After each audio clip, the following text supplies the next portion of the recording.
A duke returned to his own home disguised as a beggar. Why? Because the woman he trusted with his children was hiding something so terrible he couldn't risk being recognized. Adrian Blackthorne had left his twins in the care of Lady Evelyn Harrow, a woman society called perfect, but a desperate letter from his son shattered everything. Father, come home. Now, creeping through secret passageways in his own manner, Adrian is about to discover that the monster doesn't always wear a monster's face. Sometimes she wears silk. Stay until the end. Like this video and comment what city you're watching from. I want to see how far this story travels. The rain came down in sheets that November night, turning the road into a river of mud. Adrian Blackthorne stood at the edge of his own estate, soaked to the bone, and stared at the manor he hadn't seen in 2 years. He looked nothing like a duke. His clothes were rough wool, stained and threadbare. His hands were dirty. His face was hidden beneath a cap pulled low and a thick beard he'd grown on the journey home. Anyone who passed him on the road would have thought he was a drifter, a laborer. Nobody. That was the point. Adrian's fingers tightened around the crumpled letter in his coat pocket. He'd read it so many times the paper was starting to tear along the folds, but he didn't need to look at it again. He'd memorized every word. Father, please come home. She says we mustn't write to you. She says you don't want us anymore. But I know that's not true. Please, Father, please. The handwriting was shaky, desperate. His son, his boy, had written that. And Adrian had been halfway across Europe, chasing ghosts. He closed his eyes and forced himself to breathe. The guilt was a knife in his chest, twisting deeper every time he thought about it. He'd left them. He'd left his children, Thomas and Eleanor, barely 8 years old, because he couldn't stand to be in this house anymore. Not after Catherine died. His wife had been everything, brilliant, kind, sharp-witted. She'd filled the manor with laughter, with warmth, and when the fever took her, it had taken all of that with it. Adrian had tried. For months he'd tried to be the father they needed, but every corner of the house reminded him of her. Every room echoed with her absence. And one morning, he'd looked at himself in the mirror and realized he was drowning. So he'd run. He told himself it was temporary, that he needed time to think, to heal. He'd arranged everything carefully, hired the best tutors, ensured the staff was paid well, and most importantly, he'd asked Lady Evelyn Harrow to oversee the household. Evelyn was perfect. Everyone said so. She was the daughter of an earl, elegant and poised, with impeccable manners and a flawless reputation.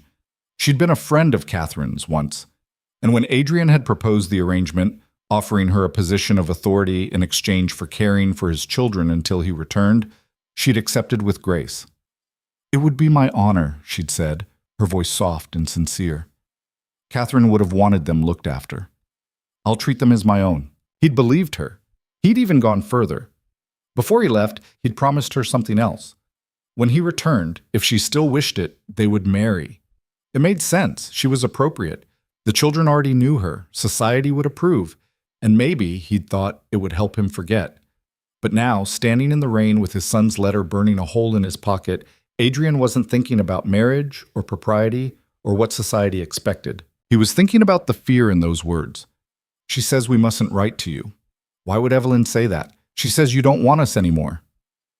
Why would she lie? Adrian had sent letters, dozens of them, short, stilted things. He'd never been good with words, not like Catherine, but he'd written. He'd told them he was thinking of them, that he'd be home soon. Had they never received them? Or had someone made sure they didn't? He started walking. The manor loomed ahead, its windows glowing warm against the storm. From the outside, it looked peaceful, grand, untouched. But Adrian had learned a long time ago that appearances meant nothing. He circled around to the servants' entrance at the back, moving quickly, keeping to the shadows. The door was unlocked. It always was, for staff coming and going, and he slipped inside without a sound. The kitchen was empty. Good. He moved through it silently, his boots barely making a sound on the stone floor. The house was familiar, even after 2 years. He knew every hallway, every staircase, every hidden corner. And he knew the passageways. Blackthorne Manor was old, older than most of the estates in the county, and it had been built with secrets. Hidden corridors ran through the walls, originally designed for servants to move unseen. Adrian had explored them as a boy, mapped them out, used them to spy on his tutors. Now, he was going to use them again.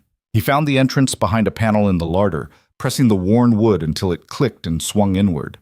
The passage beyond was narrow and dark, smelling of dust and old stone. Adrian pulled a small lamp from his coat, lit it, and stepped inside.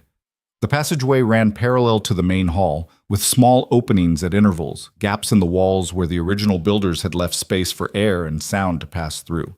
Adrian moved carefully, listening. At first there was nothing, just the creak of the old house settling, the distant patter of rain. And then, voices. He froze. "I don't care what he wants," a woman said, her tone sharp and cold. "He's a child. He doesn't get to make demands." Adrian's blood turned to ice. That was Evelyn. But it didn't sound like her, not the Evelyn he knew, the one who spoke in soft, measured tones and never raised her voice. This voice was different, harsh, cruel. "I'm sorry, my lady," another voice said, trembling. "A maid, maybe. I only thought you thought wrong." Evelyn's voice dropped lower, colder. "If you ever question me again, you'll be dismissed. Do you understand?" "Yes, my lady." "Good. Now get out of my sight." There was the sound of footsteps hurrying away, and then silence. Adrian pressed closer to the wall, his heart pounding. He found one of the small openings and peered through. The room beyond was one of the parlors, richly furnished, with velvet chairs and a fire crackling in the hearth. Evelyn stood near the window, her back to him. She looked exactly as he remembered, tall, graceful, dressed in a gown of deep green silk. Her blonde hair was pinned up elegantly, not a strand out of place. But then she turned slightly, and Adrian saw her face. It was like looking at a stranger. Her expression was hard, cold. There was no warmth in her eyes, no softness. She looked pleased, satisfied, like she'd just won something. Adrian's stomach twisted. He stayed there for a long time, watching, waiting. Evelyn moved around the room, straightening things that didn't need straightening, adjusting a picture frame, smoothing a cushion, everything precise, controlled. And then the door opened. A small figure stepped inside, hesitant. Thomas. Adrian's breath caught. His son looked wrong. That was the only word for it. Thomas had always been a bright, energetic boy, quick to laugh, always running, always asking questions. But the child standing in the doorway was hunched, his shoulders tight, his eyes downcast. He looked afraid. "You wanted to see me, my lady?" Thomas's voice was barely a whisper. Evelyn didn't turn around. "Come here." Thomas obeyed, moving slowly, like he was walking toward something dangerous.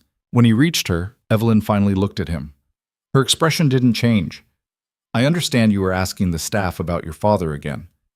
Thomas flinched. I wanted to know if there were any letters." "There are no letters." Evelyn's voice was flat. "I've told you this." "But he said he'd write." "Your father," Evelyn said, each word clipped and deliberate, "is not coming back. The sooner you accept that, the better." Adrian's hands clenched into fists. "But enough!" Evelyn's tone sharpened. "You're being selfish, Thomas. Do you know how much I've sacrificed to care for you and your sister? And this is how you repay me? With ingratitude?" "I'm sorry," Thomas whispered. "I didn't mean—" "Go to your room. You'll have no supper tonight." Thomas's face crumpled, but he didn't argue. He just nodded and turned to leave, his small shoulders shaking. Adrian wanted to smash through the wall. He wanted to grab his son, pull him close, tell him it was all a lie. But he didn't move. Not yet.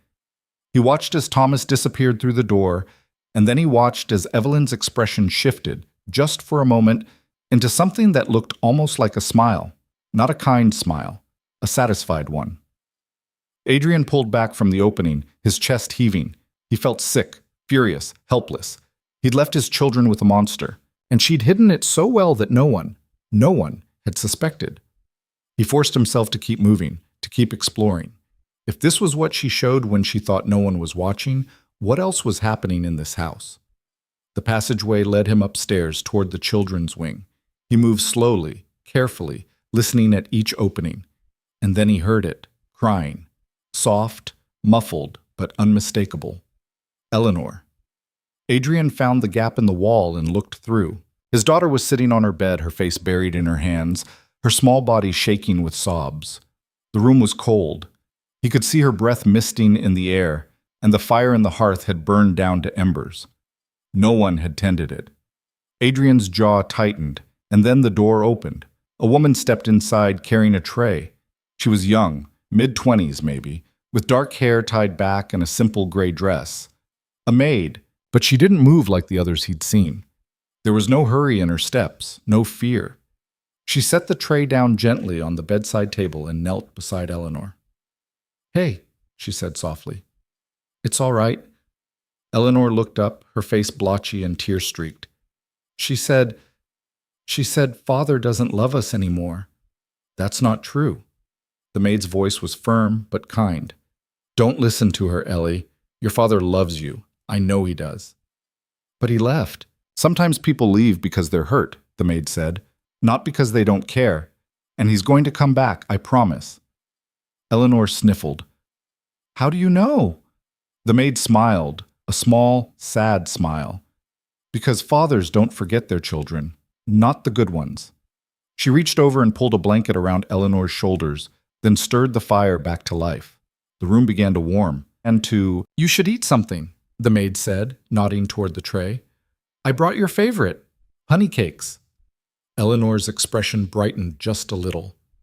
"You remembered." "Of course I did." Adrian watched, something tight and painful lodging in his chest. This woman, this maid, was doing what he should have been doing. She was comforting his daughter, keeping her warm, making her feel safe. And he didn't even know her name. Eleanor picked up one of the cakes and took a small bite. "Thank you, Mara." Mara. Adrian filed the name away. Mara stayed until Eleanor finished eating, and then she tucked the girl into bed, smoothing the blankets with careful hands. "Sleep now," she said gently. "Things will be better in the morning." "Will they?" Mara hesitated, and for just a moment Adrian saw the truth in her eyes. She didn't believe that any more than Eleanor did, but she smiled anyway. "Yes, they will." She left quietly, taking the tray with her. Adrian stayed where he was, staring at his daughter as she curled up under the blankets, her breathing slowly evening out. He'd seen enough. He'd seen the cruelty, the lies, the fear, and he'd seen the one person in this entire house who was trying to protect his children. Not Evelyn. Mara. Adrian pulled back from the wall and leaned against the cold stone, his mind racing. He couldn't confront Evelyn. Not yet. If he did, she'd twist it, make herself the victim, make him the villain. She was too clever for that. And without proof, without witnesses, it would be his word against hers. Society would believe her. They always did. No. If he was going to do this, he had to do it right. He had to gather evidence, build a case, make it impossible for her to lie her way out. And when the moment came, he'd destroy her in front of everyone. But first, he needed to know more. He needed to understand how deep this went, and he needed to talk to Mara. Adrian moved through the passageways until he found a route that led to the servants' quarters.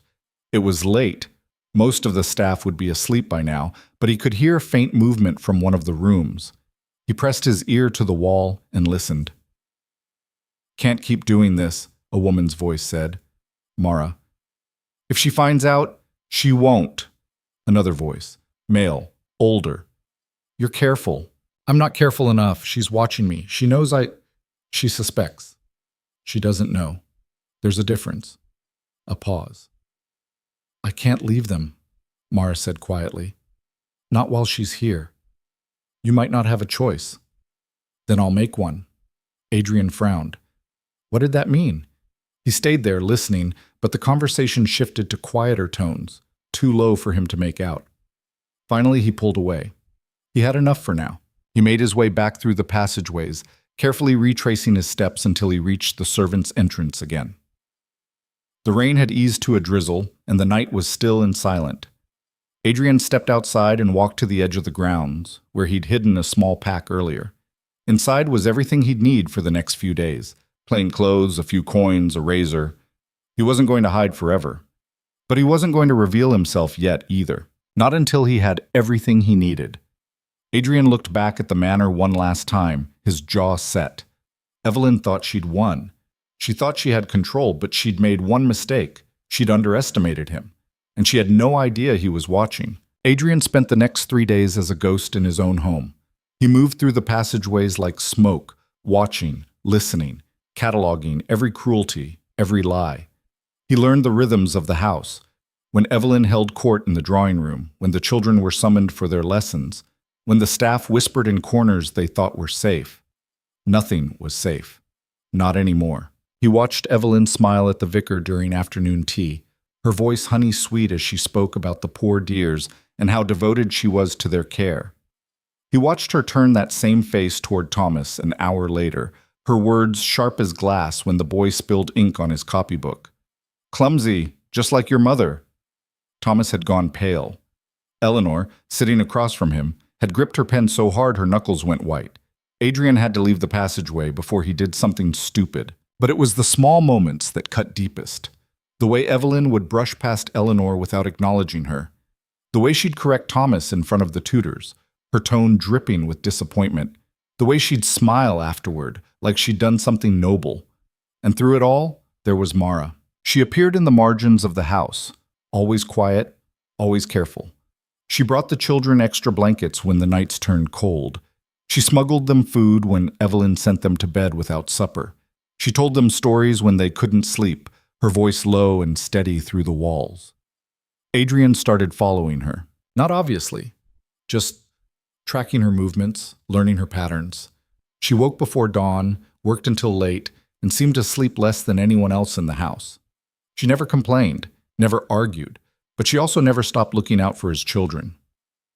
On the fourth night, Adrian made a decision. He needed to talk to her. It was risky. If anyone saw him, if anyone recognized him, the whole plan would collapse. But he couldn't keep operating blind. He needed information, real information, the kind you couldn't get from watching through cracks in the wall. And Mara was the only person in this house he trusted. He waited until the rest of the staff had gone to bed, then slipped down to the kitchen. It was past midnight, the house silent except for the occasional creak of old wood settling. Mara was there. She sat at the long wooden table, a single candle burning beside her, mending one of Eleanor's dresses. Her hands moved quickly, efficiently, the needle flashing in the dim light. Adrian stepped out of the shadows. She looked up sharply, her hand flying to her chest. "Who?" "It's all right," Adrian said quietly, raising his hands. "I'm not here to hurt you." Mara's eyes narrowed. She set down the dress slowly, her posture tense. "You're the laborer they hired last week. For the stables." Adrian almost smiled, so his disguise was working. "Not exactly." "Then who are you?" He pulled off his cap and met her gaze directly.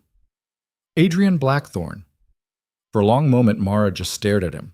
Then she stood abruptly, the chair scraping against the floor. "You're lying." "I'm not." "The Duke is in Europe. He's been gone for 2 years. He doesn't—" She stopped, her expression shifting. "You look like him. A little.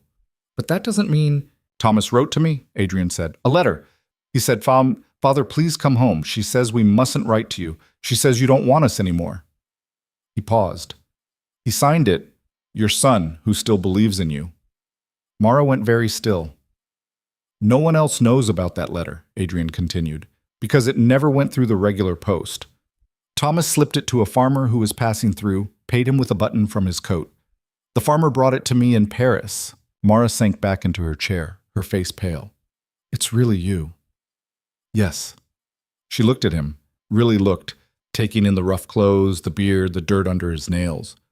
"Why are you dressed like that? Why didn't you just come back like yourself?" "Because I needed to see the truth," Adrian said. "And I did." Mara's jaw tightened. She glanced toward the door, then back at him. "How much do you know?" "Enough." "Then you know what she's doing to them?" "Yes." Mara's hands clenched into fists on the table. "And you've been here for days, hiding in the walls, and you haven't done anything." The accusation stung, but Adrian didn't flinch. "I'm gathering proof." "Proof?" Mara's voice rose slightly, then dropped again, sharp and bitter. "What kind of proof do you need? You've seen it. You've heard it. Your children are terrified of her." "I know." "Then do something." "I am." Adrian leaned forward, his voice low and hard. I'm making sure that when I move against her, she can't wiggle out of it. Evelyn's not just cruel, she's clever. If I confront her now, she'll cry, she'll apologize, she'll make herself the victim.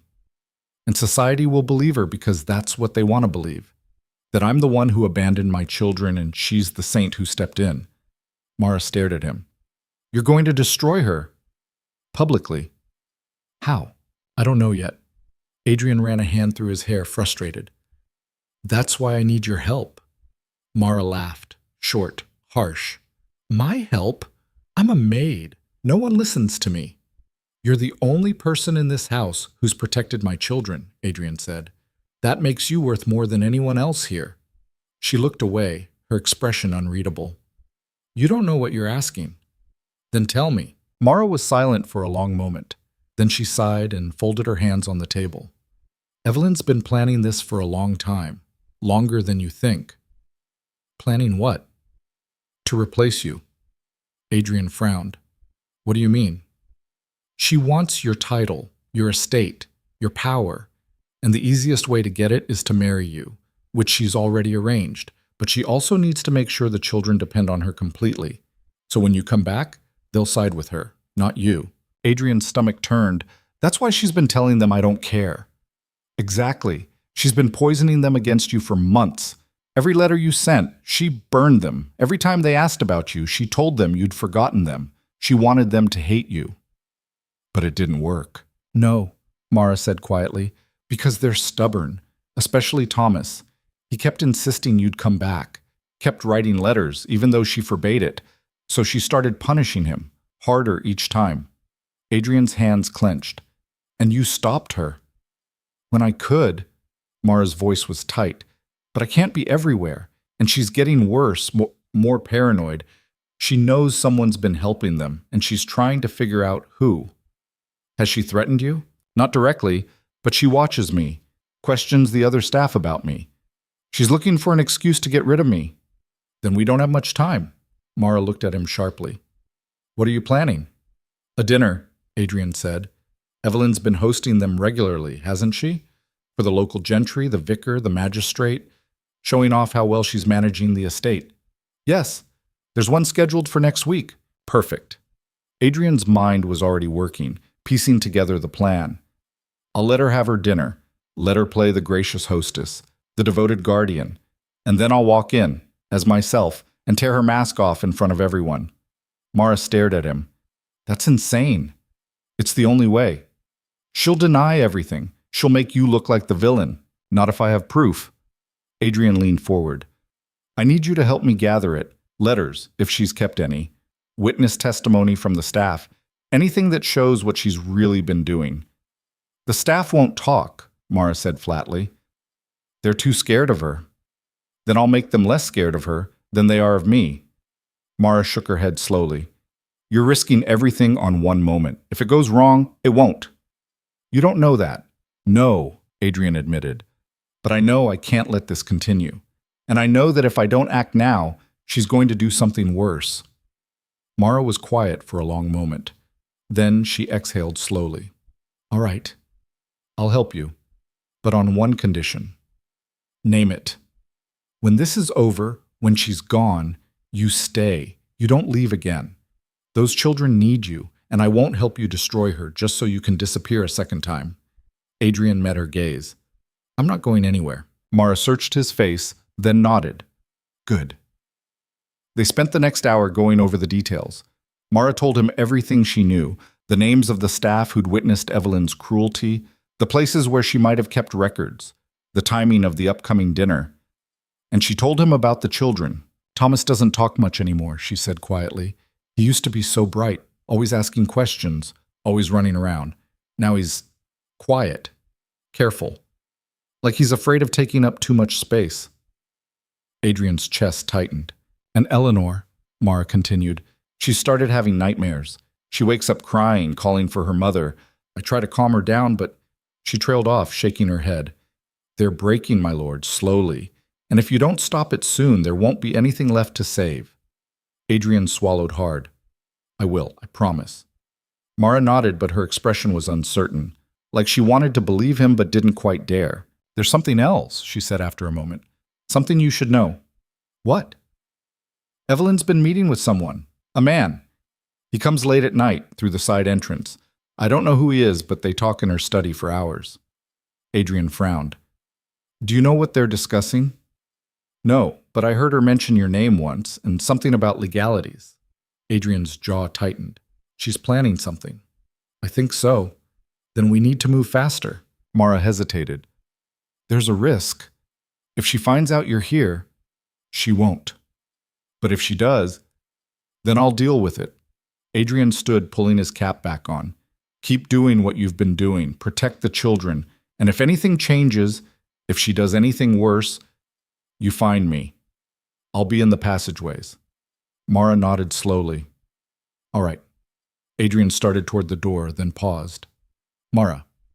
Yes?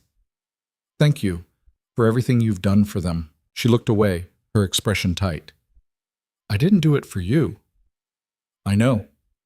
He left before she could say anything else. The next few days blurred together. Adrian moved through the house like a shadow, cataloging everything, building his case piece by piece. He found the letters he'd sent, burned in Evelyn's fireplace, the edges still curling with ash. He overheard her speaking to the housekeeper, her voice cold as she criticized the way the children had been dressed for lessons. And he watched Mara. She was careful, so careful. She never showed any favoritism toward the children in front of Evelyn, never spoke out of turn. But in the quiet moments, when no one was watching, she was there, a steady presence in the chaos. On the 6th day, Adrian was in the passageway near the children's wing when he heard Evelyn's voice, sharp and cutting. I don't care if you're tired, Thomas. You'll practice your penmanship until it's acceptable. Yes, my lady. And stop slouching. You look like a common street urchin. Adrian pressed closer to the gap in the wall. Thomas was sitting at a desk, his shoulders hunched, his hand cramping as he copied out lines of text. Evelyn stood behind him, her arms crossed, watching with the cold precision of a predator. Start again, she said. Your letters are uneven. Thomas's hand shook as he dipped his pen in the inkwell. A drop splattered onto the page. Evelyn's expression darkened. Clumsy. I'm sorry. Sorry doesn't fix it. She leaned down, her voice dropping to a whisper that was somehow more terrifying than a shout. Do you know what happens to boys who can't follow simple instructions, Thomas? Thomas shook his head, his eyes wide. They end up alone, forgotten, because no one wants a child who's useless. Adrian's hands clenched into fists. Now, Evelyn said, straightening. Start again, and this time do it properly. Thomas bent over the paper, his whole body trembling, and then the door opened. Mara stepped inside, carrying a tray. My lady, I brought tea. Evelyn turned, her expression smoothing instantly into something polite. How thoughtful. Set it down. Mara placed the tray on a side table, then glanced at Thomas. Shall I take the young master to wash his hands, my lady? They're quite stained with ink. Evelyn's eyes narrowed slightly. He can wash them later. Of course, my lady. Only, I thought perhaps he might benefit from a short break, to clear his head. It was a bold move. Too bold. Evelyn's smile didn't reach her eyes. Are you questioning my methods, Mara? Not at all, my lady. Because it sounds very much like you're questioning my methods. Mara lowered her gaze. Forgive me, my lady. I didn't mean to overstep. Evelyn studied her for a long moment, then turned back to Thomas. You may go. 10 minutes. No more. Thomas scrambled out of his chair and fled the room, Mara following close behind. Adrian exhaled slowly, his heart pounding. That had been too close.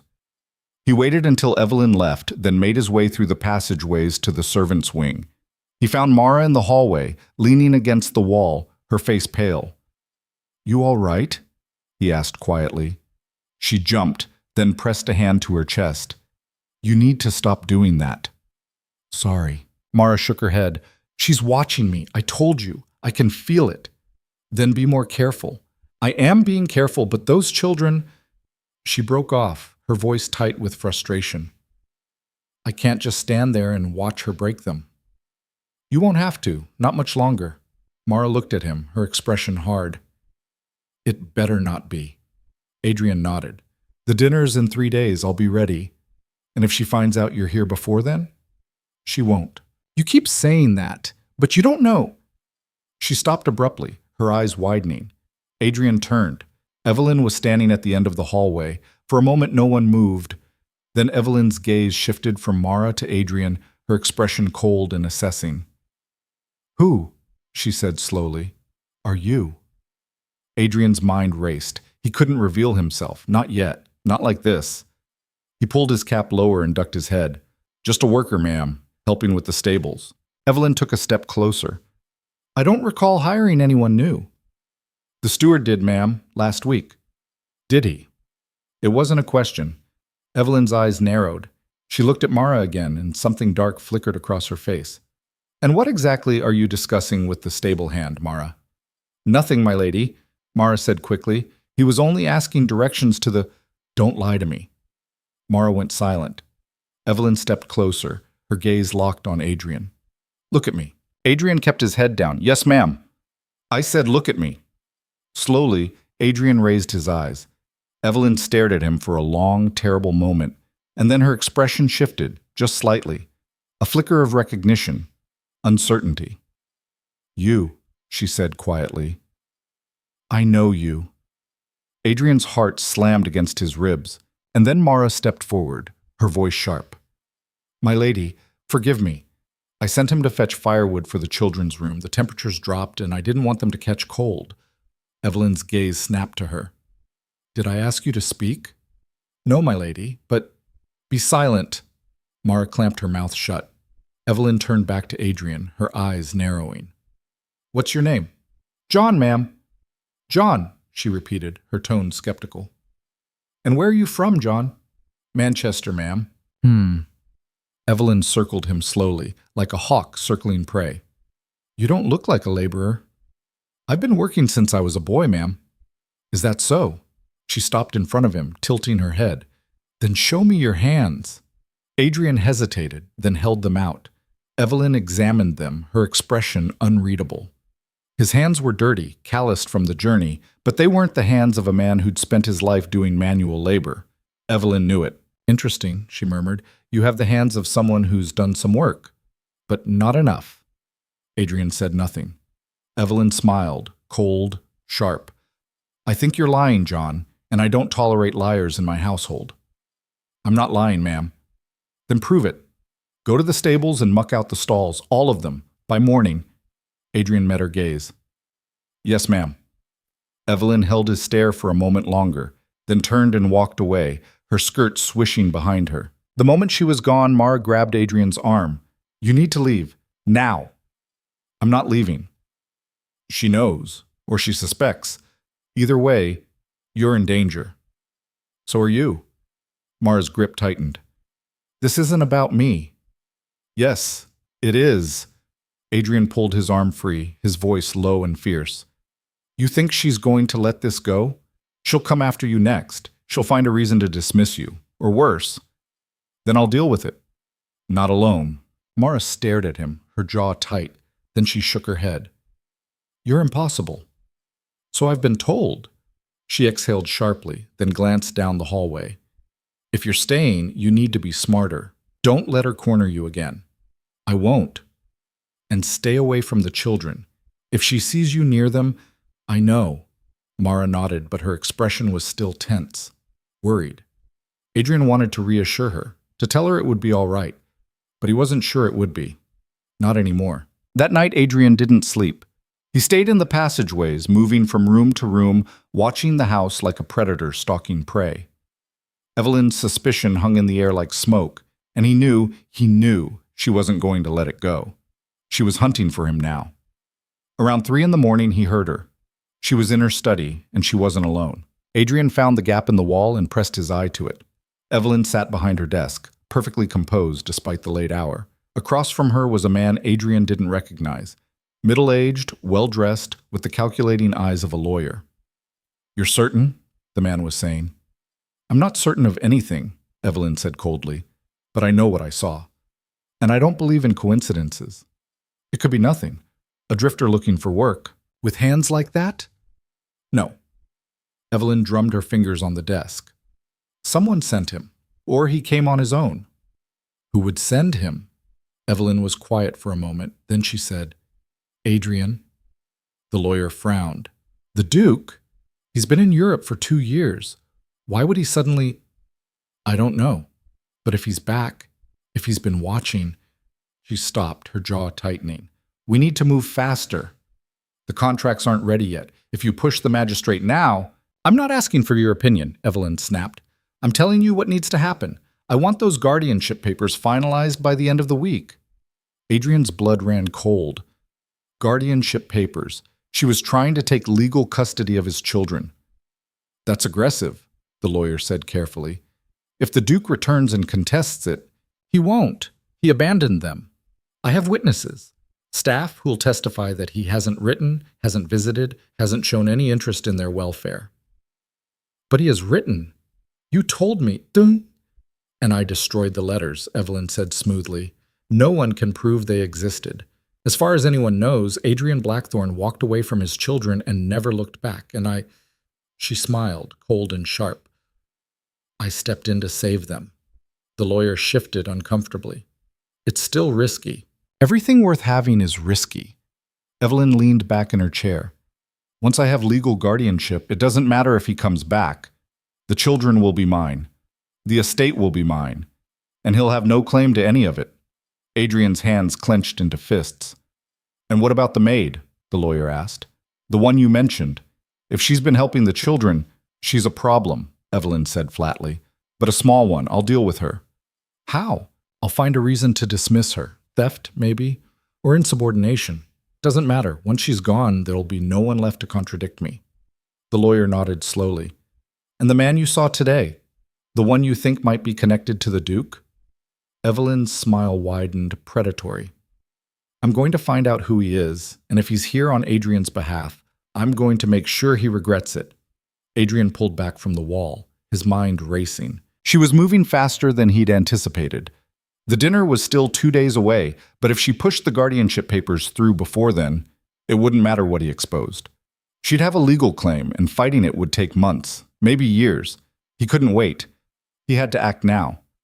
But how? The plan had been to gather proof, to expose her in front of witnesses, to destroy her credibility in one decisive blow. But if she accelerated the timeline, if she locked down the guardianship before he could move, he needed leverage, something she couldn't ignore, something that would force her hand. And then it hit him. The children. If he could get them out of the house, somewhere safe, somewhere Evelyn couldn't reach them, she'd lose her only bargaining chip. Without the children, the guardianship papers were meaningless. It was risky. If Evelyn realized what he was doing, she'd come after them. And if he took the children without revealing himself first, he'd look like a kidnapper.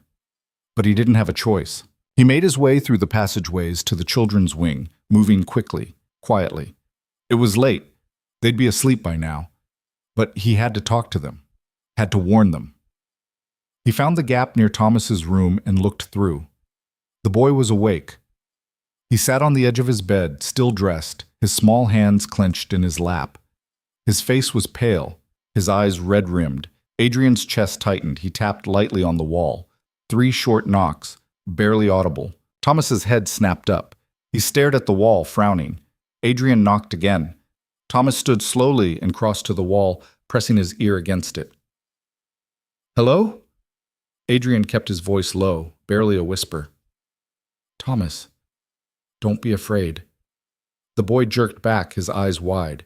Who? It's your father. Thomas froze. For a long moment he didn't move, didn't breathe. Then he whispered, You're lying.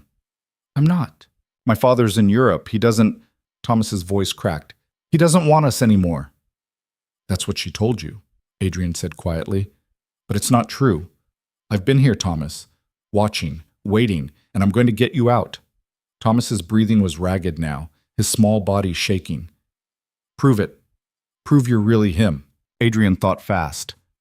When you were 5, you broke your arm falling out of the oak tree by the pond. Your mother told you not to climb it, but you did anyway. And when I carried you to the doctor, you didn't cry, not once. You just kept saying, I'm sorry, Papa, I'm sorry. Thomas made a sound, half sob, half gasp. And Eleanor, Adrian continued, his voice rough. She used to hide in the library when she was upset. She'd curl up behind the big armchair with the green cushions and read until she felt better. Your mother was the only one who could find her. Silence. Then Thomas whispered, It's really you. Yes. The boy pressed both hands against the wall, like he could reach through it. Where are you? Why can't I see you? Because I'm in the passageways, the hidden ones. Do you remember them? A little. Mama showed me once. Good. Then listen carefully. I need you to do something for me. What? Tomorrow night, after everyone's asleep, I need you and Eleanor to pack a small bag. Only what you can carry. And then I need you to wait by the panel in the library, the one behind the bookshelf. Do you know which one I mean? I think so. Find it. Make sure Eleanor knows, and don't tell anyone, not the staff, not the tutors, no one. What about Mara? Adrian hesitated. Mara knows I'm here. She's helping. But don't tell her about this. Not yet. The fewer people who know, the safer you'll be. Thomas's voice was small, scared. Where are we going? Somewhere she can't reach you. And then? And then I'm going to make sure she never hurts you again. Thomas was quiet for a moment. Then he said, She told us you didn't love us anymore. Adrian closed his eyes, the guilt a knife in his chest. I never stopped loving you. Not for a single moment. I made a mistake, and I'm going to spend the rest of my life making it right. Thomas's breath hitched. Do you promise? I promise. Okay. The boy's voice was stronger now, steadier. I'll tell Eleanor. We'll be ready. Good boy. Adrian stayed there for a moment longer, listening to his son breathe on the other side of the wall. Then he pulled away and moved through the passageways, his mind already working through the logistics. He'd need a carriage, horses, somewhere to take them that Evelyn wouldn't think to look, and he'd need to move fast. The next day crawled by like a century. Adrian stayed hidden, watching as Evelyn went about her routine, charming the vicar over breakfast, hosting a small gathering of ladies in the afternoon, all the while wearing that perfect polished mask. But there were cracks now. Small ones. She snapped at a footman for setting a teacup down too loudly. She stood at the window for long stretches, staring out at the grounds, her expression distant and cold. She was worried. Good. Mara, meanwhile, moved through the house like she was walking on a knife's edge. Adrian caught glimpses of her, bringing tea, mending linens, tending to the children, but she never looked toward the walls, never gave any sign that she knew he was there. Smart. Late that afternoon, Adrian slipped out through the servants' entrance and made his way to the village. He kept his head down, his cap pulled low, and moved quickly through the streets until he found what he was looking for, a coaching inn on the edge of town. The innkeeper was a gruff, no-nonsense man who didn't ask questions when Adrian paid him in advance for a carriage and driver. When do you need it? The man asked. Tonight? Midnight. At the old gate on the north side of the Blackthorn estate. The innkeeper raised an eyebrow. That's the Duke's land. I know. You working for him? Something like that. The innkeeper shrugged. Your money's good. I'll have the carriage there. Adrian nodded and left. By the time he made it back to the manor, the sun was setting and the house was preparing for dinner. He slipped back into the passageways and made his way to the children's wing. Thomas and Eleanor were in Eleanor's room, sitting together on the bed. Eleanor's face was pale, her hands twisting in her lap. Thomas sat beside her, his arm around her shoulders, whispering something Adrian couldn't hear. Adrian's chest tightened. He waited until they were alone, then tapped on the wall. Both children looked up sharply. It's me, Adrian said quietly. Thomas stood and crossed to the wall. We're ready. Good. Do you have your things? Yes, small bags, like you said. And Eleanor, does she understand? She's scared, Thomas admitted. But she trusts me. Tell her she's going to be safe, I promise. Thomas nodded and returned to his sister. Adrian watched as the boy knelt in front of her, speaking in low, steady tones. Eleanor's expression shifted, still afraid but resolute. She nodded. Adrian exhaled slowly. One more step. Now he just had to get them out without anyone noticing. The hours dragged by. Adrian stayed in the passageways, tracking the movements of the household as the staff prepared for bed. One by one, the lights went out. The house settled into silence. At 11:30, Adrian made his way to the library. The room was dark, lit only by the faint glow of the moon through the tall windows. Adrian moved to the bookshelf on the far wall and pressed the hidden latch. The panel swung open, revealing the narrow passageway beyond. He stepped inside and waited. Minutes passed. Then he heard it, soft footsteps, the creak of a floorboard.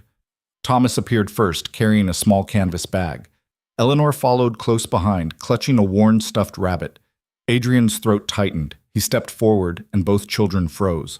For a moment, no one moved. Then Thomas whispered, "Papa?" Adrian knelt, pulling off his cap so they could see his face clearly. "Yes, it's me." Eleanor's eyes filled with tears. "You came back." "I did." She ran to him, throwing her arms around his neck. Thomas followed a second later, and Adrian held them both, his eyes burning. "I'm sorry," he said, his voice rough. "I'm so sorry." Thomas's hands clenched in his coat. "Don't leave again." "I won't, I promise." Eleanor pulled back, wiping her eyes. "Where are we going?" "Somewhere safe, but we have to move quickly and quietly. Can you do that?" Both children nodded. Adrian stood and took their hands. "Stay close to me. Don't make a sound." He led them through the passageways, moving carefully, listening for any sign of movement. The house was silent, still, empty. They reached the servants' entrance, and Adrian pushed the door open slowly. Cold air rushed in, sharp and clean. The grounds were dark, the moon hidden behind clouds. Adrian scanned the area, then gestured for the children to follow. They moved quickly across the lawn, staying low, keeping to the shadows. The old gate was half a mile away, through the woods that bordered the estate. Adrian kept glancing back, watching for lights, for movement, for any sign they'd been seen. Nothing. They reached the tree line and plunged into the darkness. The woods were thick, the ground uneven, but Adrian knew the path. He'd walked it 100 times as a boy. Thomas stumbled, and Adrian caught him. "You all right?" "Yes." Eleanor's grip on his hand tightened. "I'm scared." "I know, but we're almost there." They pushed forward, the trees closing in around them. And then, through the branches, Adrian saw it. The old gate, rusted and forgotten. And beyond it, a carriage. Relief flooded through him. He hurried forward, the children close behind, and reached the gate just as the driver climbed down. "You Blackthorn?" the man asked. "Yes." The driver nodded and opened the carriage door. "Get in." Adrian lifted Eleanor inside first, then Thomas. He was about to follow when he heard it. A voice. Cold. Sharp. "Going somewhere, Adrian?" He turned. Evelyn stood at the edge of the trees, flanked by 2 men Adrian didn't recognize. Her expression was calm, but her eyes were ice. "Step away from the carriage," she said. Adrian didn't move. "No." Evelyn's smile was thin, dangerous. "I'm not asking, and I'm not listening." One of the men stepped forward, tall, broad-shouldered, with the look of someone who'd been hired for muscle, not conversation. Adrian's jaw tightened. He glanced back at the carriage. Thomas and Eleanor were watching through the window, their faces pale. "You're making a mistake," Evelyn said. "Those children are under my care. You have no legal right to take them." "They're my children." "Are they? You've been gone for 2 years. You abandoned them, and now you're skulking around like a thief trying to steal them away in the middle of the night." She shook her head. "How do you think that will look to the magistrate?" Adrian's hands clenched. "I know what you've been doing. The lies, the cruelty. I've seen it." "Have you?" Evelyn's tone was mocking. "And who's going to believe you? A man who ran away from his responsibilities? Who left his children to grieve alone? I have proof." "Do you? Letters you claim I destroyed? Staff who are too terrified to speak against me?" She laughed, cold, sharp. "You have nothing, Adrian, and you know it." The second man moved to flank her, his hand resting on something at his belt. A weapon, maybe. Adrian's mind raced. He was outnumbered, outmaneuvered. If he fought, if he tried to force his way out, someone would get hurt. And the children were watching. "Last chance," Evelyn said. "Step away from the carriage. Come back to the house. We'll discuss this like civilized people." Adrian met her gaze. "No." Evelyn's expression hardened. Then you leave me no choice. She nodded to the men.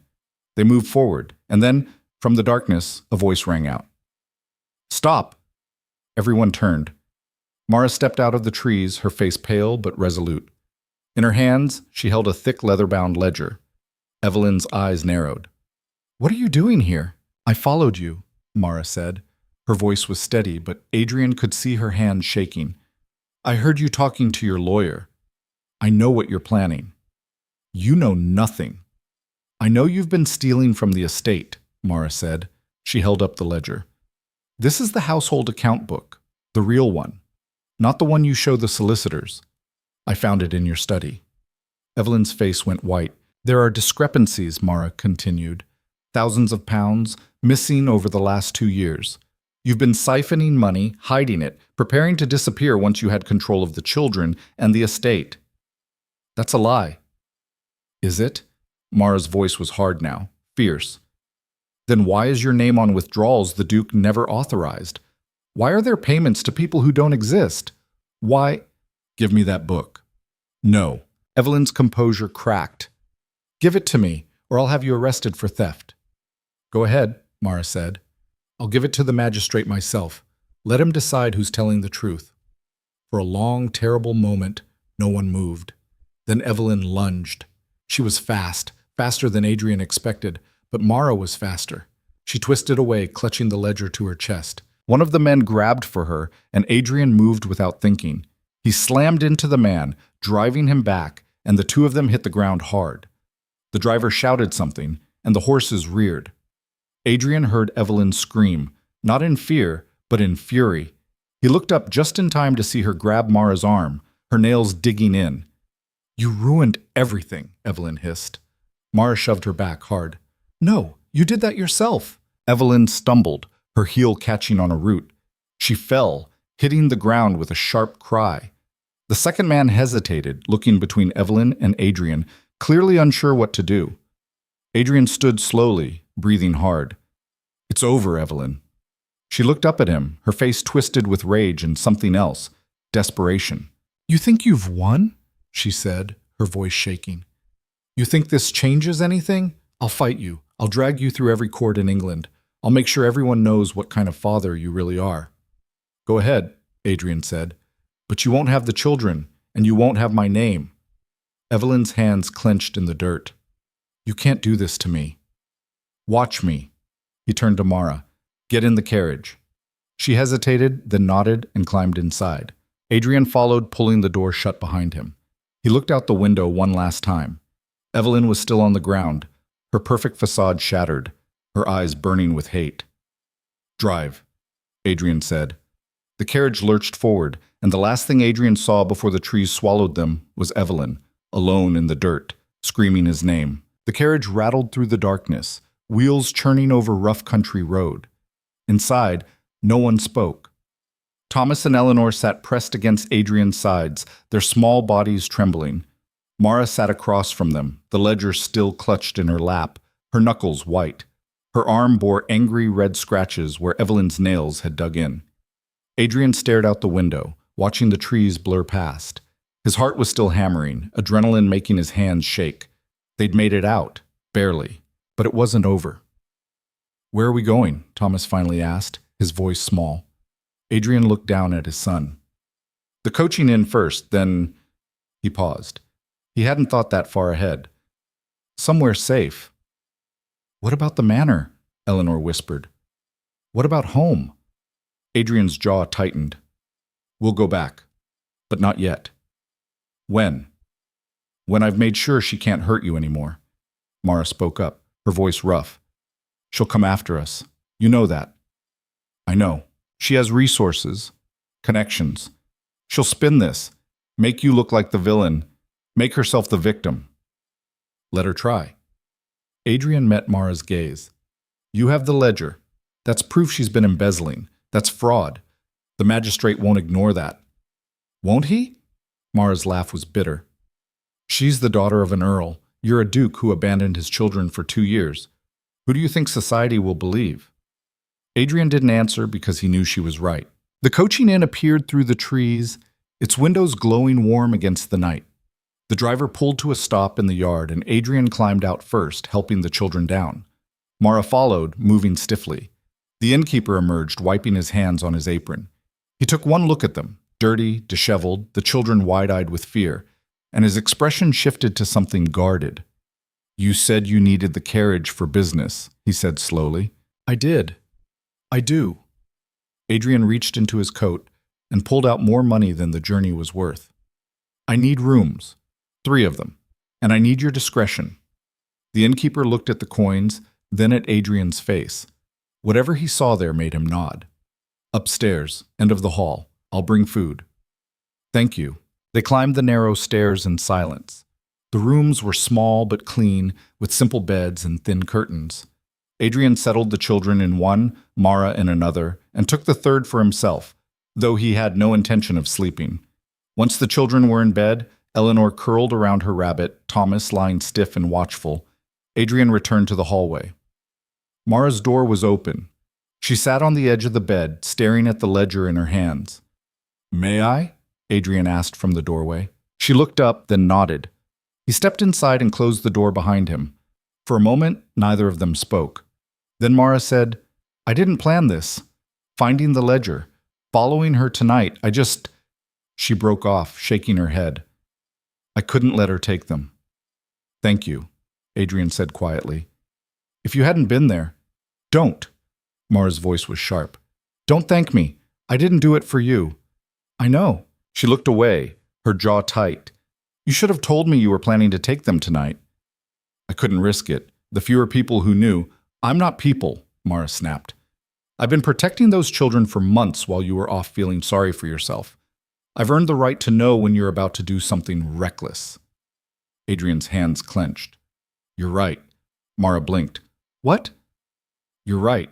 I should have told you. I was wrong." She stared at him, clearly caught off guard. Then she exhaled slowly. "Well, all right then." Adrian almost smiled. Almost. "May I see the ledger?" he asked. Mara handed it over. Adrian opened it, scanning the pages. His stomach turned as he read the entries. Mara was right. There were discrepancies everywhere. Payments to names he didn't recognize. Withdrawals in amounts that made no sense.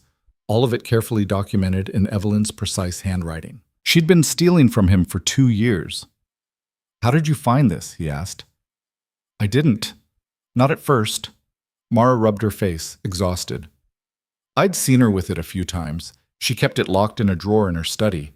I assumed it was just household accounts. But then tonight, when I heard her talking to the lawyer about moving faster, about the guardianship papers, I don't know. Something felt wrong, so I broke the lock." That was brave. It was stupid. If she'd caught me, she didn't. "This time," Mara's voice was flat, "but she knows I have it now. She'll come for me." "Not if I have anything to say about it." Mara looked at him, her expression unreadable. "You can't protect everyone, my lord." "Watch me." The innkeeper arrived with food, bread, cheese, cold meat, and ale. Adrian paid him and sent him away, then brought the tray to the children's room. They ate in silence, too tired and shaken to talk much. When they were finished, Eleanor crawled into Adrian's lap and buried her face against his chest.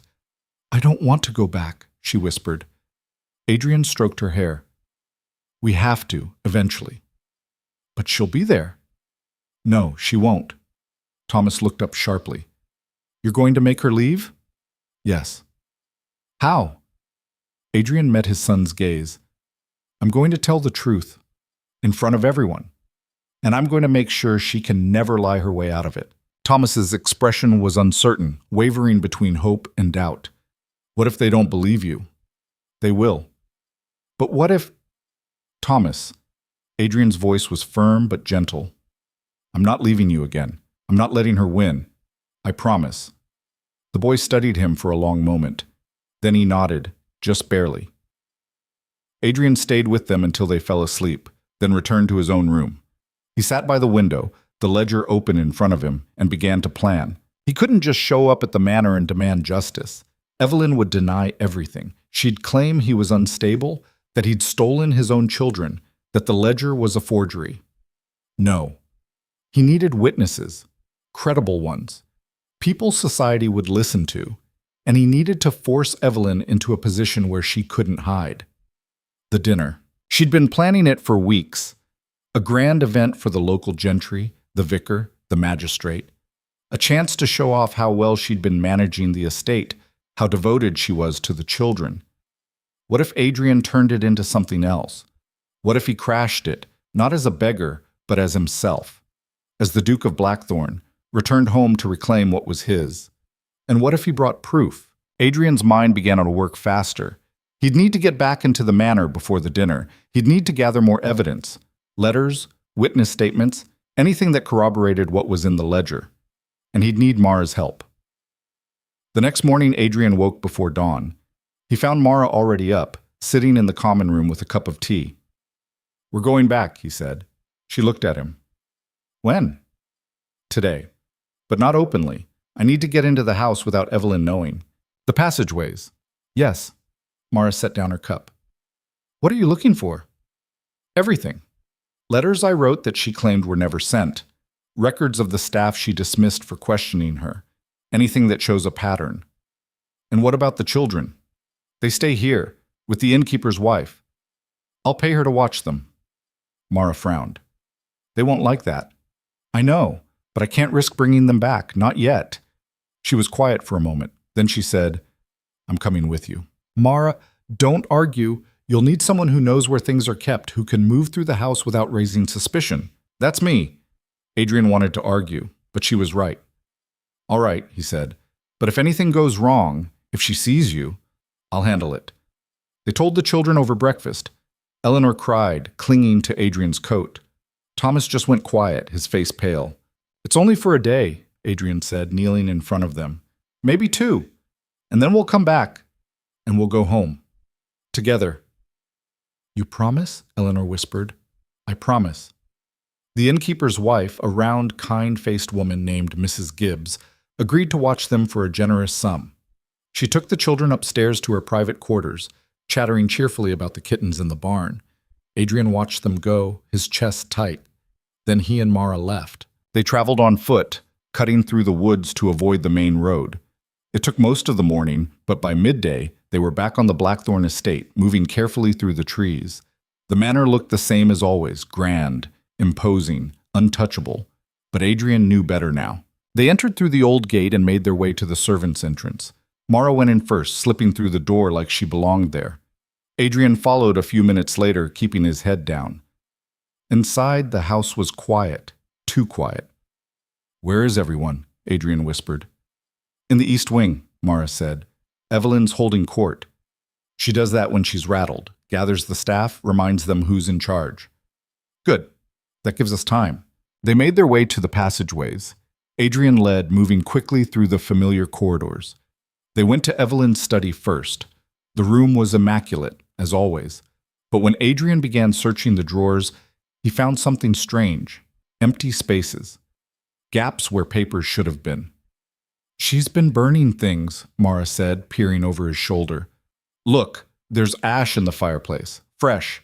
Adrian swore under his breath. "She's covering her tracks." "Then we need to move faster."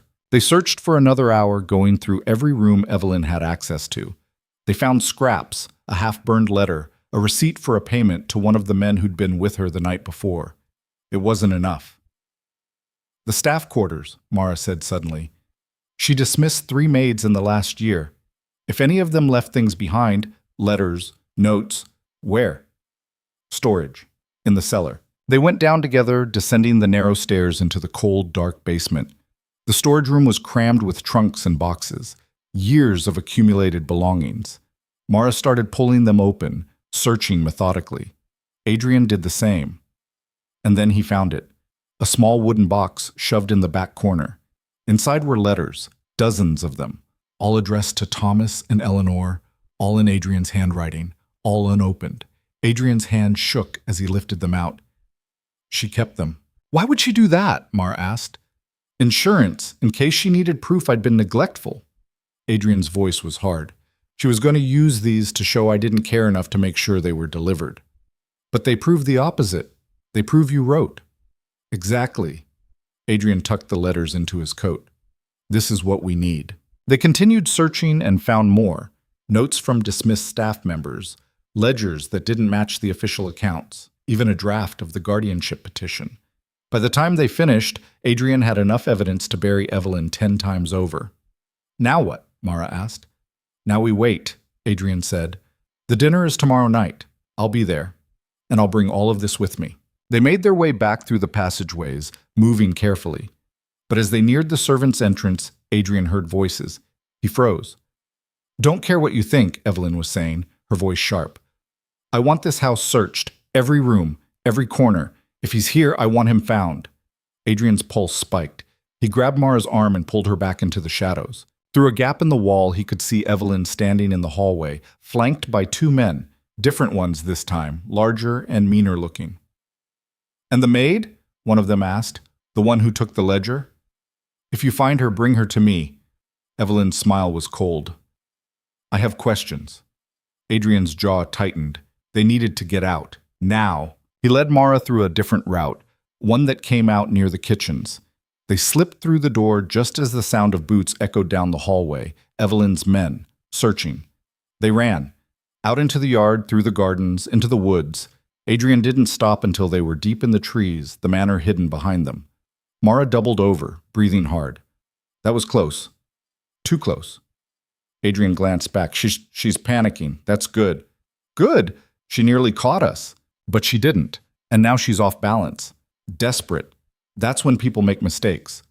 Mara straightened, her expression grim. Or when they get dangerous. Adrian didn't disagree. They made it back to the inn by nightfall. The children were safe, playing a game of cards with Mrs. Gibbs. Eleanor ran to Adrian the moment she saw him, and he caught her, holding her close. "Did you do it?" Thomas asked, hanging back but watching intently. "Did you find what you needed?"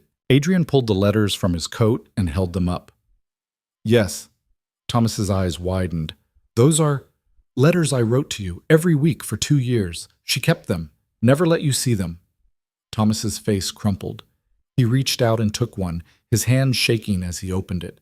His eyes scanned the page, and then he looked up at Adrian, tears streaming down his face.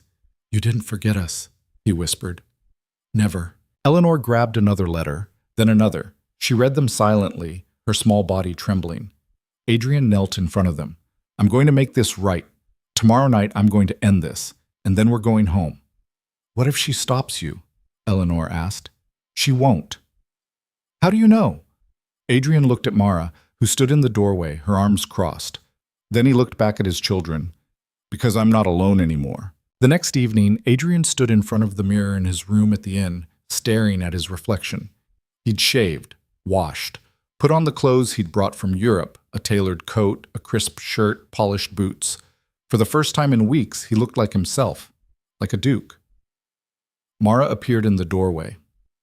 "Ready?" "As I'll ever be." She handed him a satchel. Inside were the letters, the ledger, the receipts, everything they'd found. "Don't lose this," she said. "I won't." Mara hesitated. "What if it's not enough? What if they don't believe you?" "They will." Adrian met her gaze. "Because I'm done hiding, and I'm done letting her control the narrative." Mara nodded slowly. Then she said, "For what it's worth, I think you're doing the right thing." Adrian almost smiled. "High praise coming from you. Don't let it go to your head." They took the carriage back to the manor, arriving just as the sun set. Guests were already streaming in, men in fine coats, women in elegant gowns. The vicar, the magistrate, the local gentry. All of them here to celebrate Evelyn's devotion and sacrifice. Adrian stayed in the carriage until the last guest had entered. Then he climbed out, straightened his coat, and walked toward the front door. The butler opened it, his eyes widening in shock. "My lord!" Adrian brushed past him without a word. The entrance hall was full of people, servants rushing to and fro, guests chattering, the sound of music drifting from the dining room. Adrian walked through it all, his footsteps echoing on the marble floor, and then he reached the dining room. The doors were open. Inside, the table was set with crystal and silver, candles glowing. At the head of the table sat Evelyn, radiant in a gown of deep blue, her smile warm and welcoming as she spoke to the vicar. Adrian stepped into the doorway. The room went silent. Every head turned, every eye fixed on him. Evelyn's smile froze. "Good evening," Adrian said, his voice carrying across the room. "I hope I'm not too late for dinner." For a long moment, no one moved. No one breathed. Then the magistrate stood, his face pale. "Your Grace, we weren't expecting you." "I'm sure you weren't." Adrian stepped into the room, his gaze locked on Evelyn. "But I'm home now, and we have a great deal to discuss." Evelyn recovered quickly, her smile returning, though it didn't reach her eyes. "Adrian, what a surprise. We thought you were still abroad." "Did you?" Adrian set the satchel on the table. "Strange, because I've been here for over a week, watching." The color drained from Evelyn's face. Adrian opened the satchel and pulled out the letters. "These are letters I wrote to my children.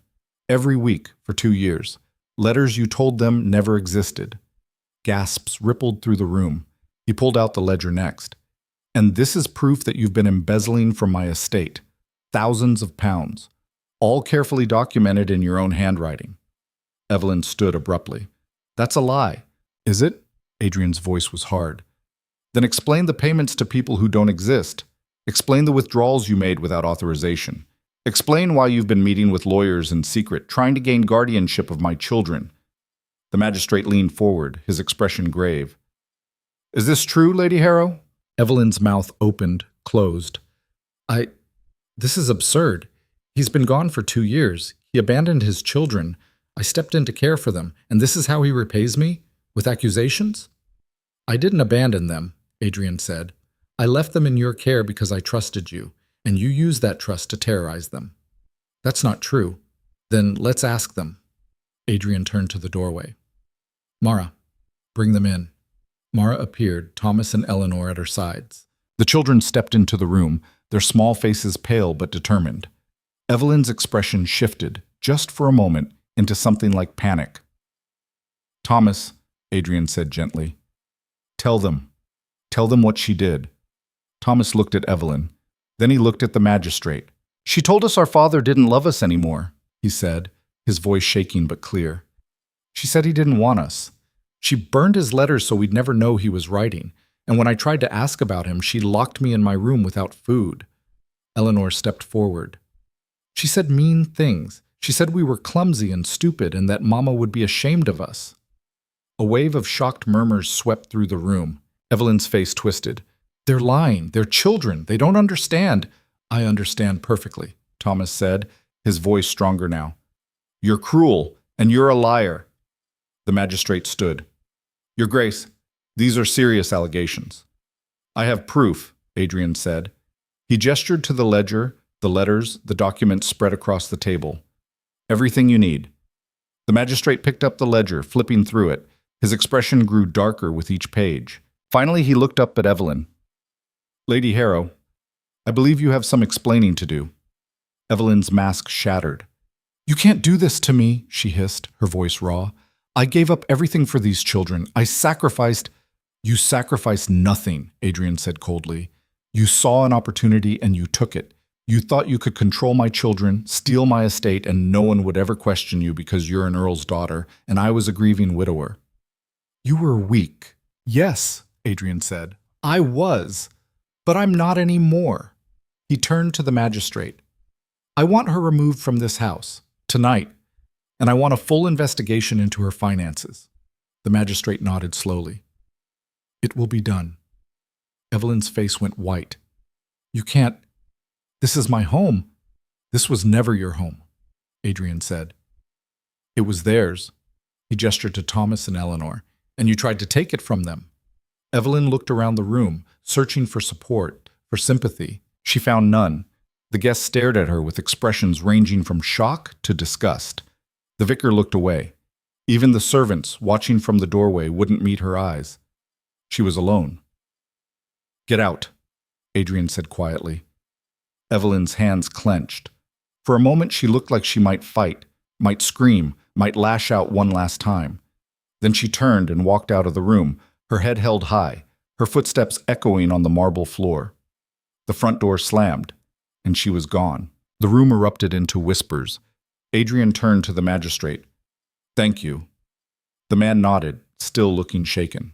Your Grace, if there's anything you need, just your discretion, and your help ensuring she faces consequences. You have my word. The guests began to leave one by one until the room was empty except for Adrian, the children, and Mara. Thomas and Eleanor ran to him and he knelt, pulling them into his arms. Is it over? Eleanor whispered. Adrian looked at Mara, who stood in the doorway, her expression unreadable.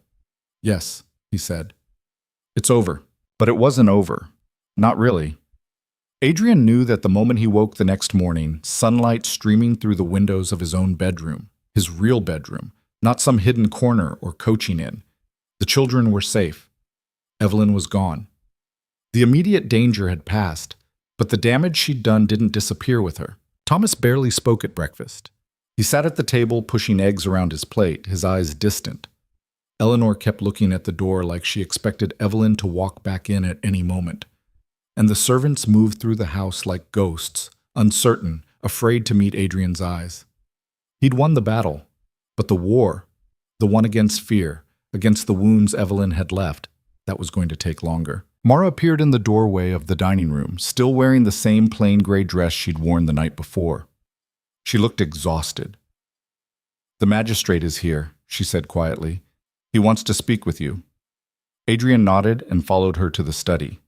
The magistrate was a stern man named Harding, with silver hair and sharp eyes. He stood when Adrian entered, inclining his head. Your Grace. Magistrate. Harding gestured to the ledger which sat open on the desk. I've been reviewing this, along with the other documents you provided. And? Lady Harrow has been stealing from you for the better part of 2 years. The amounts are significant, enough to warrant criminal charges. Adrian's jaw tightened. Good.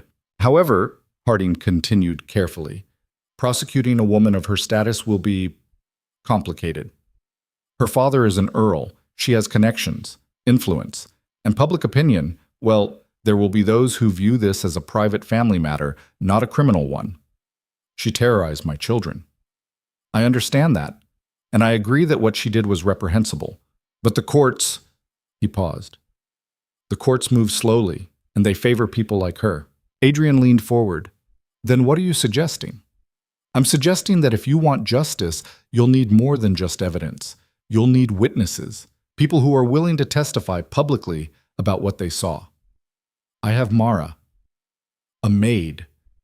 Harding's tone wasn't unkind, but it was blunt. Her testimony will carry weight, but not enough. Not against someone like Lady Harrow.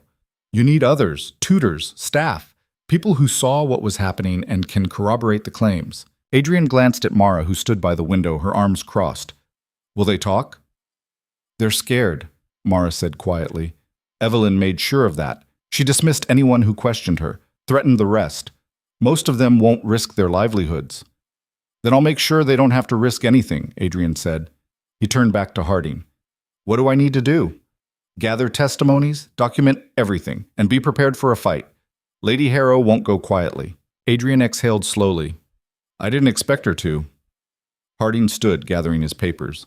I'll begin the formal inquiry, but it will take time, Your Grace. Months, perhaps. I don't care how long it takes. I want her held accountable. Harding nodded. I'll be in touch. After he left, Adrian sat in silence for a long moment. Mara didn't move from the window. You should rest, Adrian said finally. So should you. I can't. Mara turned to look at him. You've barely slept in a week. You're no good to anyone if you collapse. I'm fine. No, you're not. Her voice was sharp. You're running on anger and guilt, and eventually that's going to run out. And then what? Adrian didn't answer. Mara crossed the room and sat down across from him. Those children need you. Not the version of you that's trying to fix everything at once. They need you present, steady. Here. I am here. Are you? Mara's gaze was hard. Because it seems like you're still trying to prove something. To yourself, maybe.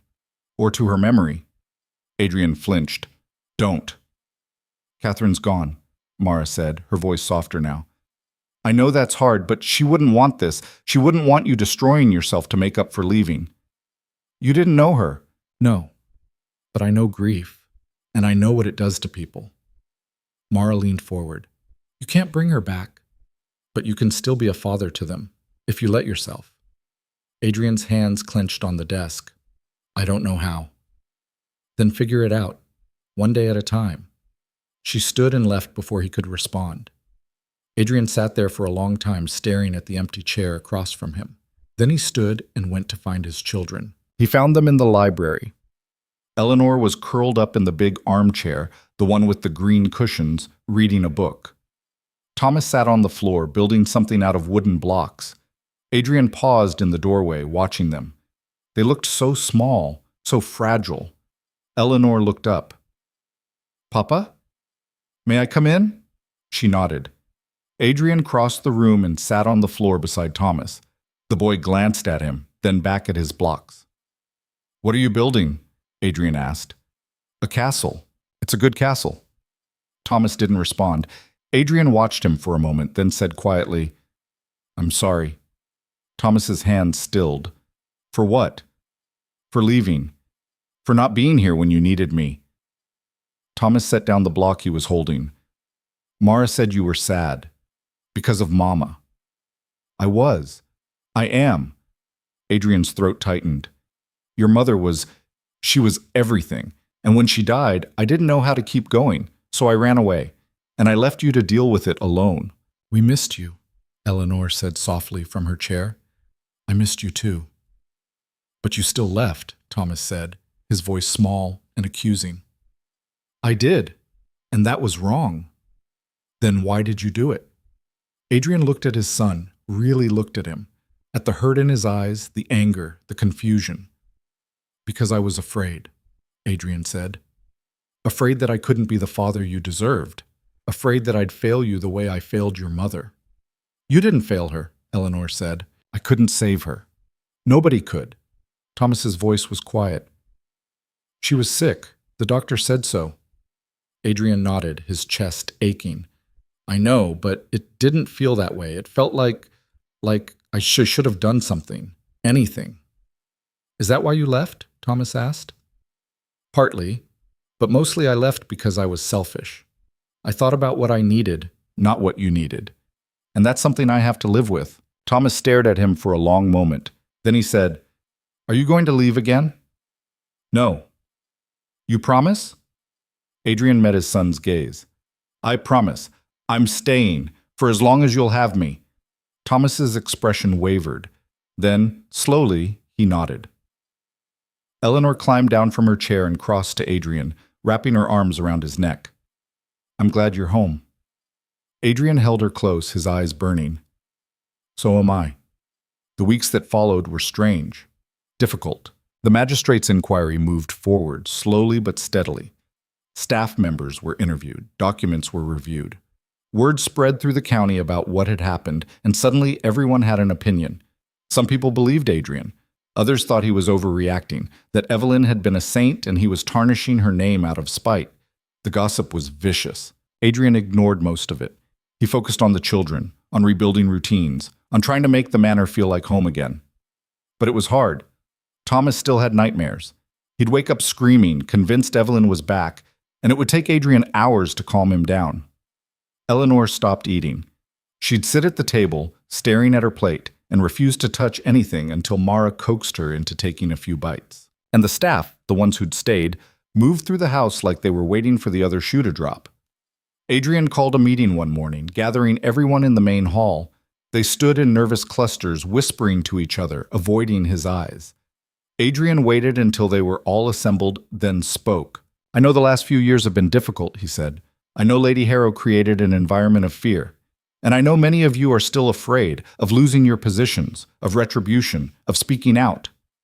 Silence. I'm here to tell you that ends now. If any of you witnessed what Lady Harrow did, to my children, to other staff members, to anyone, I want you to come forward. Your testimony will be protected. You will not lose your jobs. You will not face consequences. A murmur rippled through the crowd. One of the older maids, a woman named Mrs. Perry, stepped forward hesitantly.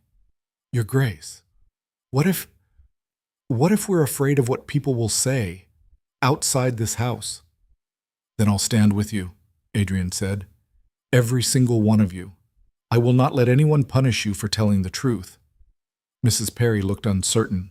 Then she glanced at Mara, who stood near the back of the room. Mara nodded. Mrs. Perry took a breath. All right, I'll testify. One by one, others stepped forward. A footman, a cook, a young maid who'd been dismissed and then quietly rehired. By the end of the meeting, Adrian had a dozen witnesses. It was a start. But even as the case against Evelyn built, Adrian knew there was something else he needed to address. Mara. She'd been avoiding him since the night of the dinner. Not obviously. She still worked, still cared for the children, still appeared when needed. But there was a distance now, a wall she'd put up. Adrian found her in the kitchen one evening after the children had gone to bed. She was mending a tear in one of Eleanor's dresses, her needle flashing in the lamplight. We need to talk, Adrian said. Mara didn't look up. About what? About you. There's nothing to talk about. Yes, there is. Adrian pulled out a chair and sat across from her. You saved my children.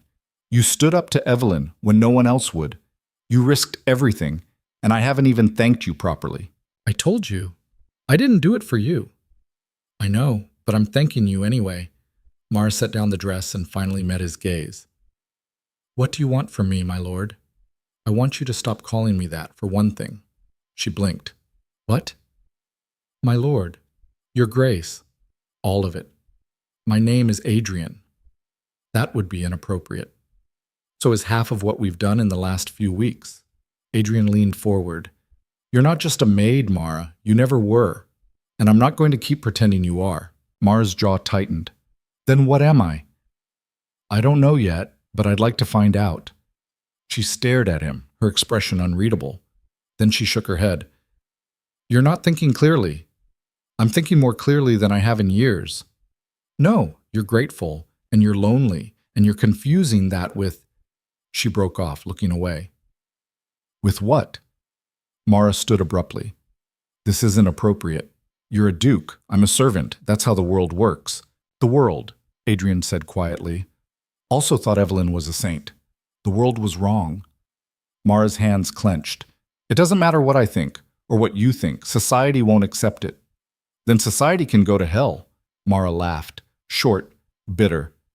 Easy for you to say. You're a duke. You can do whatever you want. But me? If I step out of line, I lose everything. Not with me, you won't. You can't promise that. Yes, I can. Mara shook her head. Arna, you're not hearing me. I can't be what you need, what your children need. I'm just a maid. You're the woman who saved them, Adrian said, his voice firm.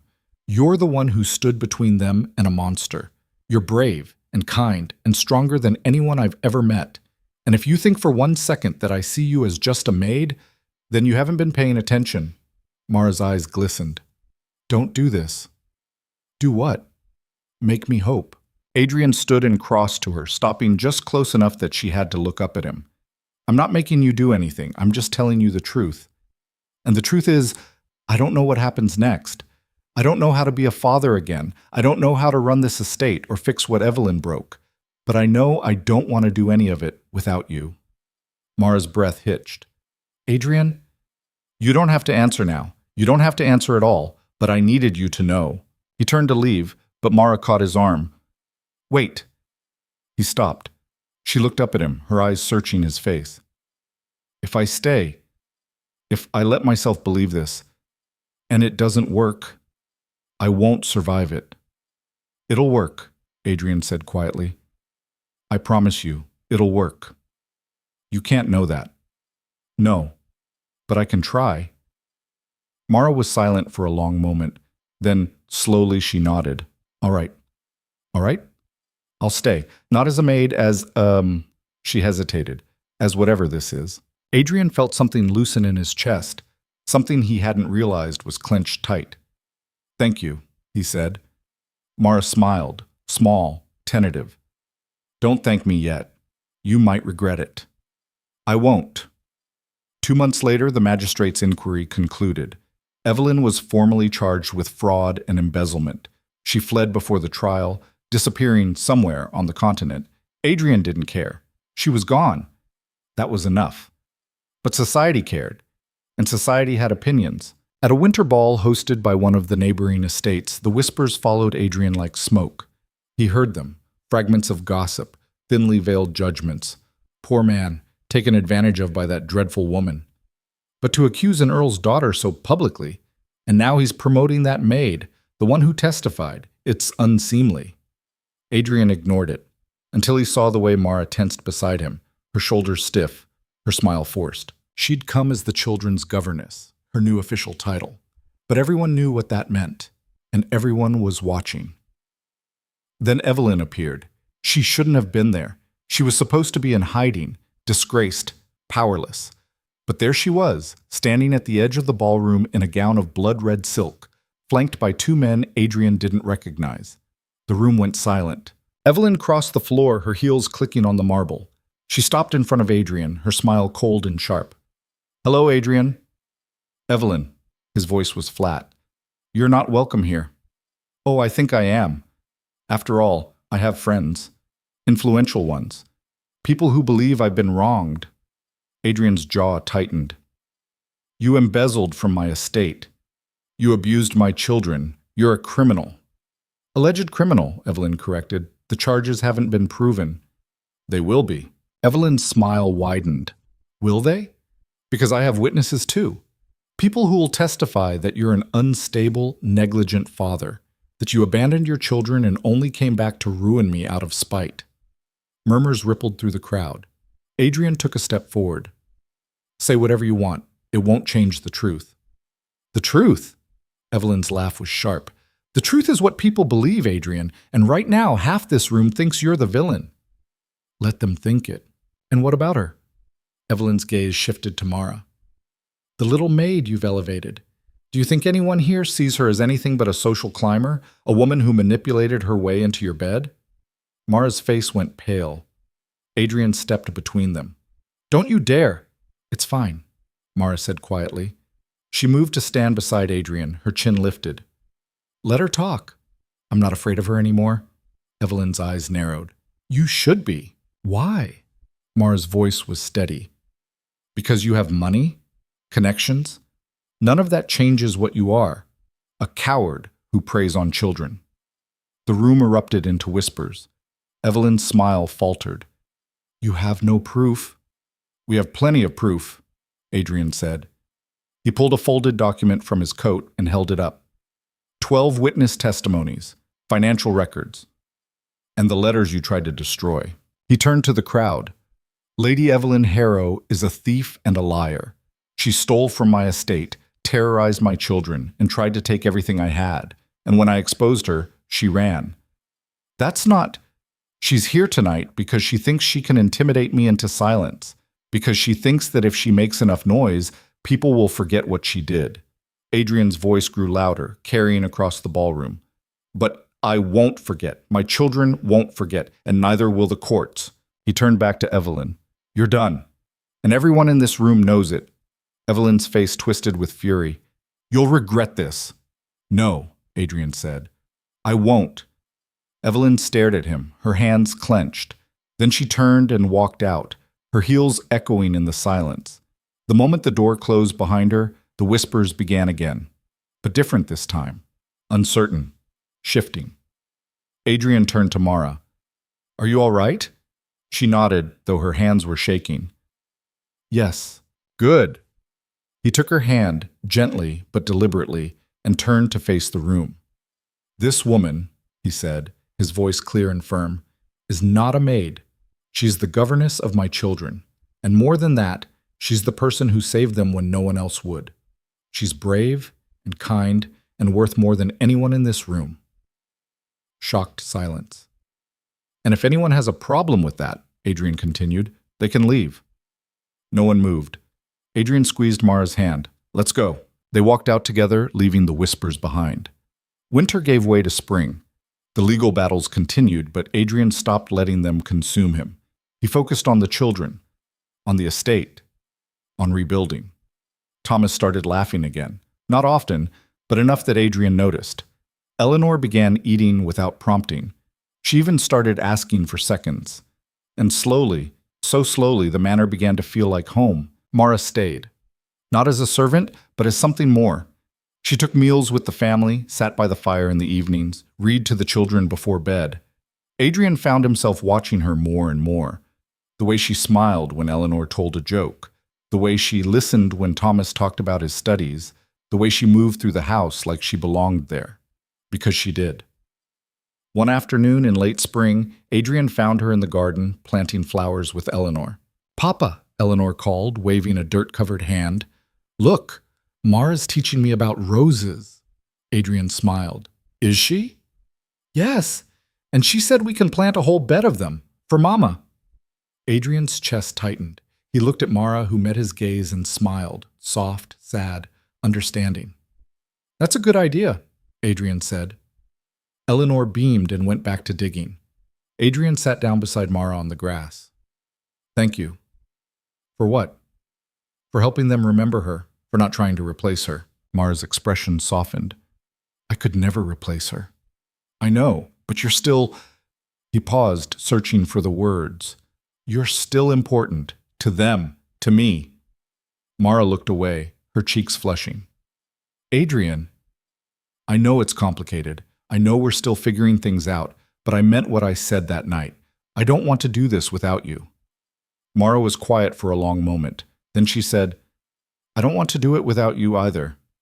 Adrian reached for her hand. She let him take it. They sat there in this garden, watching Eleanor plant roses, and for the first time in years, Adrian felt something like peace. 6 months later, on a crisp autumn morning, Adrian stood in the drawing room with his solicitor. "These are the final documents," the man said, spreading them across the desk. "Once you sign, the reforms will take effect." Adrian scanned the pages. New labor laws, protections for household staff, requirements for transparency in estate finances. It had taken months of work, meetings with magistrates, arguments with Parliament, endless negotiations. But it was done. "Where do I sign?" Adrian asked. The solicitor pointed, and Adrian signed his name. When he finished, the man smiled. "You've done something remarkable, Your Grace. These laws will protect thousands of people.